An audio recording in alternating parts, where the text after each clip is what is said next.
so I've probably got a little explaining to do on this one. It's going to look a little odd because I'm having to film this myself. My favorite camera person, my wife Deborah, is out Christmas shopping. It is Christmas Eve, about 6:15 Central Time, and she's still out Christmas shopping. She's procrastinated. She didn't get stuff done when she was supposed to. I'm done. I've got all my Christmas shopping done. All right, that's a lie. That's a lie. She's out Christmas shopping for me because I procrastinated and didn't get all the stuff done that needed to be done for our 100 different Christmases that we have to go to. So anyway, what I am doing today is a corned beef hash. I am 1 week back from our cow elk hunt in New Mexico with my buddy Ian Harrison and with Chef Wooch. And we had an absolute great time. Chef actually fixed a version of this with my cow elk while we were there, and my wife Deborah absolutely loves corned beef. She loves a Ruben even more. So what I am doing is for tomorrow morning, Christmas morning, we are very newly empty nesters, and she's not handling it well. So I'm not too sure if it's because she realizes she's alone with me now, or is it because the kids are gone? I'm not sure. But anyway, I'm hoping some corned beef venison will help soften the blow just a little bit by being alone with me on Christmas morning. So anyway, what I've done so far is I've made the brine.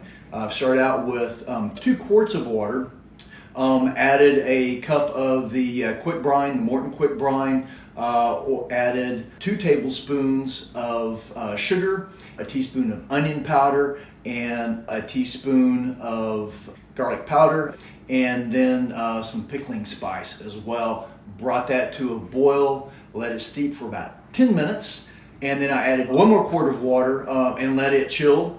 While that was boiling and preparing, I cubed up some venison steaks that I did not process myself, so I'm cleaning all the old processed stuff out that the old processor had done for me. It was a whitetail from down in Texas, and so we're just going to use that up for just some different recipes. I get it all cubed up. Normally, for something you would put in a brine and cook for, we're going to cook this for 2 to 4 hours, would be a tougher cut of meat.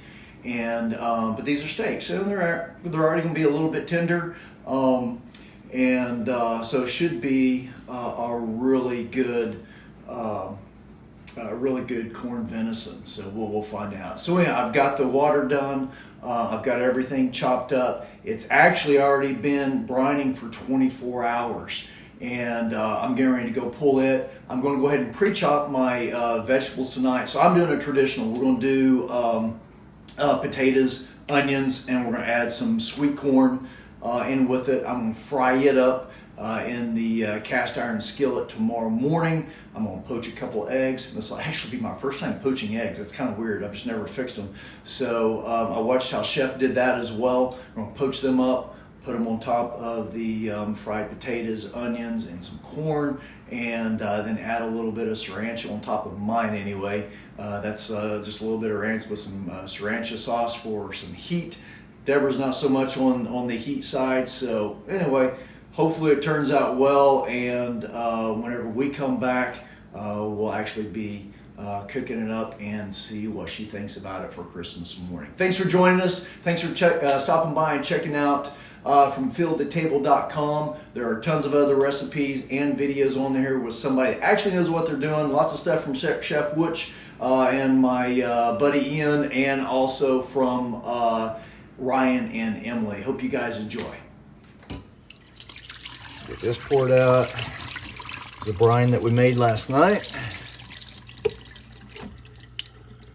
Oop, run away.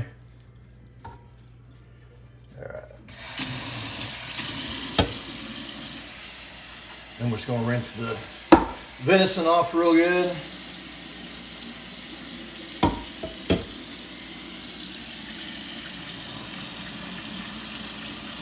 So that it's not as salty.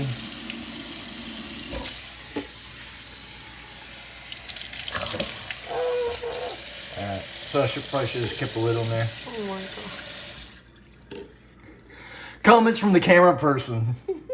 See, so this is why I was filming by myself earlier. I was being all nice and talking about what I was doing. for the camera person, also known as Mrs. Ray, and she's got to make comments. All right, so this is regular chicken stock, Swanson's, I think. Come on over here and show them inside the pan. And what we want to do is just cover the venison completely.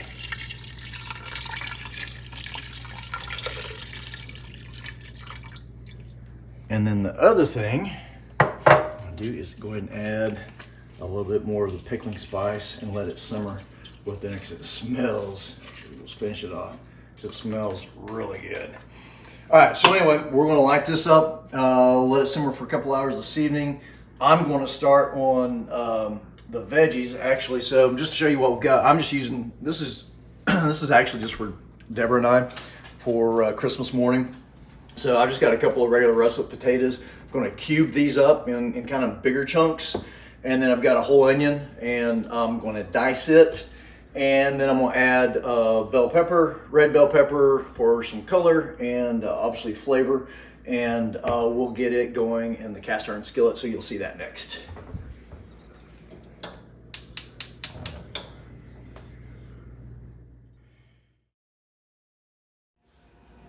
All right, so here's what we've got so far. We have cooked the venison for about 4 hours total now. And what I've done with the potatoes, I cubed them up. I've already boiled them, just covered them in water, boiled them for about 13 minutes. So they're soft, ready to go. So what we're going to do next, I've got my cast iron hot, it's ready to go. I put in just enough oil to cover the bottom, and all we're going to do is brown these. We'll go ahead and get these going now. Just to cover the bottom, I don't want to put too much in there.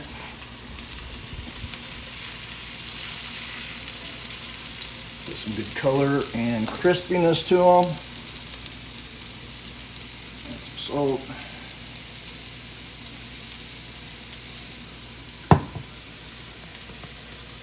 Some pepper.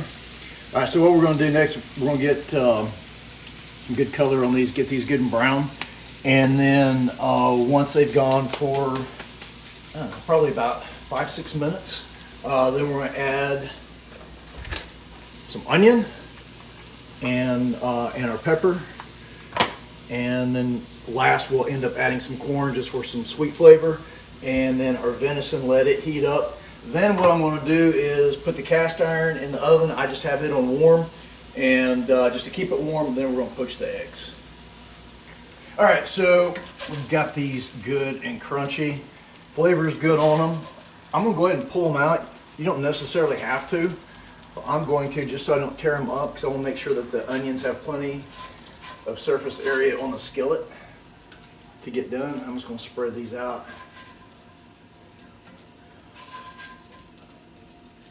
a little bit, and I'll add them back in after the onions have cooked for a little bit. So just going to add these right back in.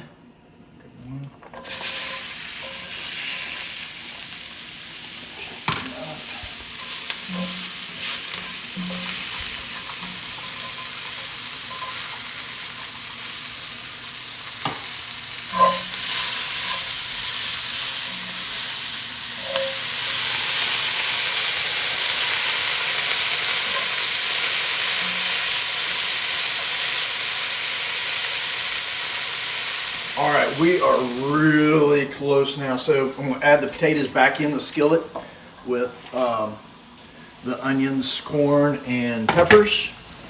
Add those in, and I've got the venison in here, the corned venison. I do know that I said corned beef venison earlier. I know that there's no such thing as corned beef venison, so just used to saying corned beef. It's like Kleenex. You know, I'm just used to saying it. So anyway, that being said, I'm going to start adding the star of the show, whitetail venison. This was from South Texas on a hunt last year with my buddy Charles. Now this, I've got the oven on just warm so that I can keep this warm without overcooking it. And then next we'll start getting things ready to poach eggs. All right, so first of all, full disclosure, I've never poached an egg before. I did spend all last week with a chef in camp in New Mexico, and we poached multiple eggs. So we'll see how this goes. I did get some really good pointers from him. First of all, you see that we've got a pretty big pan, a frying pan with a large surface area, because I'm going to do 3 eggs. So I just want to make sure I had plenty of room. You don't want the water boiling because obviously eggs are fragile, and you want all of the whites to stay together with the yolk. So one of the things that you do to help with that is add just a little bit of vinegar. I got maybe a little over a teaspoon in here. Add that to the water, and that helps coagulate the egg white, and then also just a little bit of salt. You want your water temperature right around 180. You don't want it boiling, like I said a second ago. And then the other thing, you can see that I did the eggs in individual, I call them canisters, but my wife calls them ramekins. These are ramekins, and they're yeah, little containers. So anyway, so I put them in individual ramekins so that you can pour it in easily and keep it hopefully all together, and just kind of do it in different parts of the pan. And these should take about 3 minutes, 3 to 5 minutes, I guess, depending on how you like it done. And you see I put just enough water in that it'll completely cover the eggs. We'll let those sit for a few minutes. We'll dish up the venison hash, and then we'll put the poached egg on top. I've got a little extra something to go on top of mine that has spice in it that Deborah will not like, and we'll see how we did. So we're gonna go ahead, and the eggs are just about done, so we're gonna go ahead and plate this up. If I can pull this off, pull one over here for Deborah. Come on.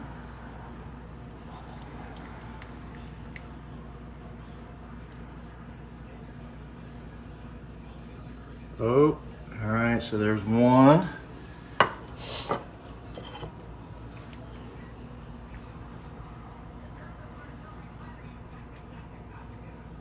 All right, so I didn't quite get enough water in the pan, and so these are, I think I created sunny side up poached eggs. I'm gonna take this one, let it drain. White could probably be a little bit more done. This way. Oh, see there? That's the magic of editing. We make that look great.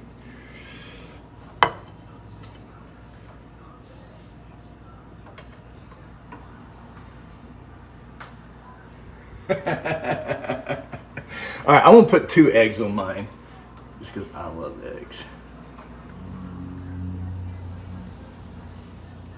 All right. Now the last thing for mine is a little something special that came from my buddy Ian while we were in elk camp. And I think actually credit probably goes to his wife.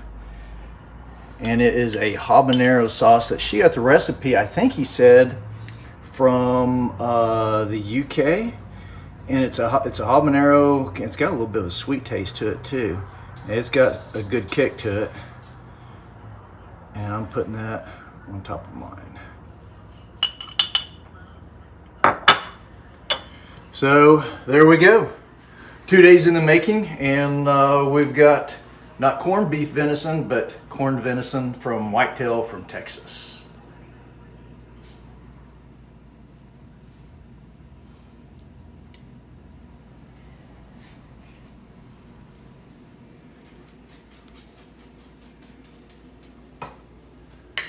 All right, moment of the truth.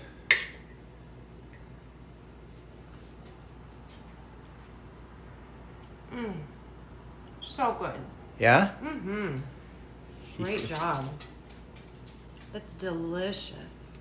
Who needs kids at Christmas when you've got corned venison hash and dirty mimosas? Merry Christmas. Merry Christmas.